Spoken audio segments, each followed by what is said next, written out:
Des voix s'élèvent pour réclamer la levée de l'état de siège, soit le remplacement de ces animateurs en province de l'Ituri. Des leaders d'opinion iturienne se sont exprimés face à la gestion de ces régimes spéciaux jugés désastreuses. Car de Bruno Akilisende, acteur sociopolitique de l'Ituri, qui appelle les autorités de Kinshasa à mettre fin à ces régimes militaires qui a montré ses limites. Vous pouvez me citer d'abord un seul projet initié par le général Lubu Akashama. Je ne sais pas, il n'y a aucun projet à part sauter seulement sur les œuvres du gouvernement national. C'est pourquoi je vous dis que l'état de siège, c'est un échec cuisant. Imaginez-vous depuis 2021 jusqu'à aujourd'hui, ça fait 4 ans.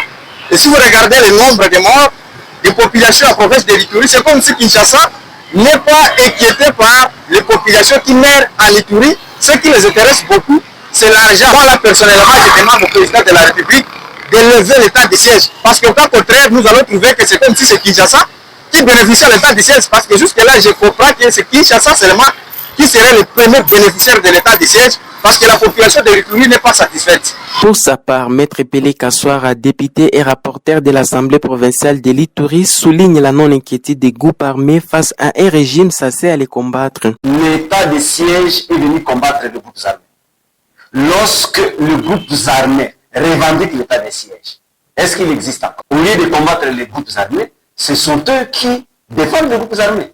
Et chaque fois que le groupe armé tue, il appartient à l'état de siège de le défendre, de dire que ce groupe armé a fait des représailles.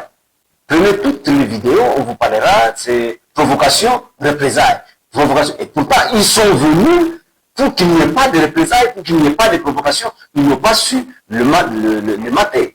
Donc, s'il faut qu'on retire de l'état de siège, par rapport à ses objectifs, l'état de siège n'a pas été à la hauteur de sa mission. C'est un échec.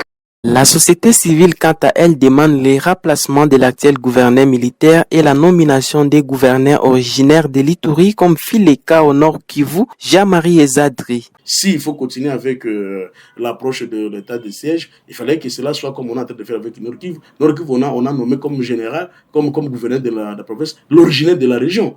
Et le gouverneur de la personne qui est fils de la région, pourquoi ne pas le faire pour l'Ituri pour le reste des temps et qui prendra l'état de siège? Pour nous, certainement, son retour n'est pas le bienvenu.